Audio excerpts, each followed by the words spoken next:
Assalamualaikum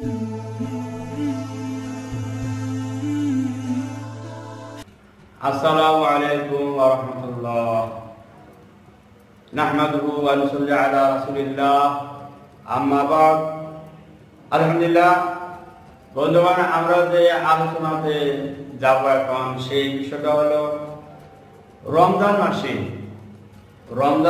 সেহরি খাওয়া অবস্থায় যখন বিভিন্ন জায়গা থেকে আযানের শব্দ কর্ণকুহরে পৌঁছে গেল তখন কি করতে হবে।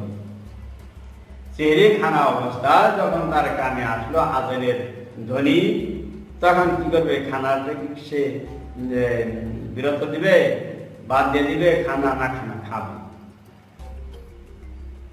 তবে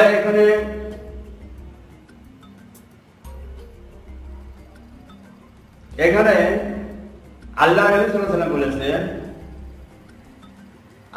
আবু দাউদ শরীফের মধ্যে হাদিসটা আছে, হযরত আবু হুরায়রা রাদিয়াল্লাহু আনহু হতে বলেন যে রমজান মাসের মধ্যে কোন মানুষ যদি সেহরি খাইতেছে এই অবস্থায় আযান হয়ে গেল, আযানটা শোনা মাত্রই তার সেহরি খাওয়া বাদ দিবে না।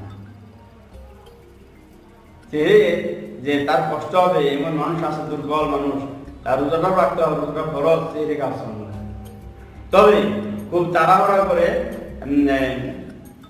সেহরি খেয়ে নিতে হবে, কারণ এ সম্পর্কে বলতেছে হুজুর সাল্লাল্লাহু আলাইহি ওয়াসাল্লাম বলেছেন, তোমাদের ইহজন যখন সেহরি খাওয়ার অবস্থায় আযান শুনে তখন সে যেন উহা রাখে না দেয়, যাবত না উহা হইতে আপন আবশ্যক পূর্ণ করে।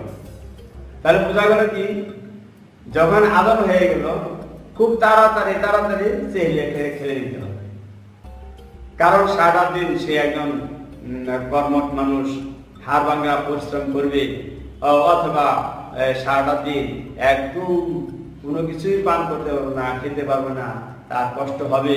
আল্লাহ রাব্বুল আলামিন এখানে ইহসান করেছেন। তাই হযরত আবু হুরায়রা থেকে বর্ণিত আপনার সঙ্গে হাদিসটি আছে। অবশ্য আমরা এই বিষয়ে জানতে পারলাম যে যখন সেহরি খাওয়ার সময় আযান শুনি তখন খানাটা রেখে দেব না, বরং খুব তাড়াতাড়ি খানাটা খেয়ে নিব। তো আজকের আলোচনা এখানে শেষ।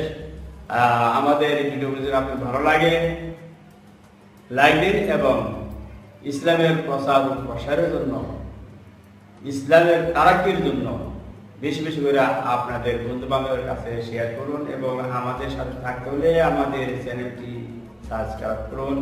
খোদা হাফেজ। আসসালামু আলাইকুম।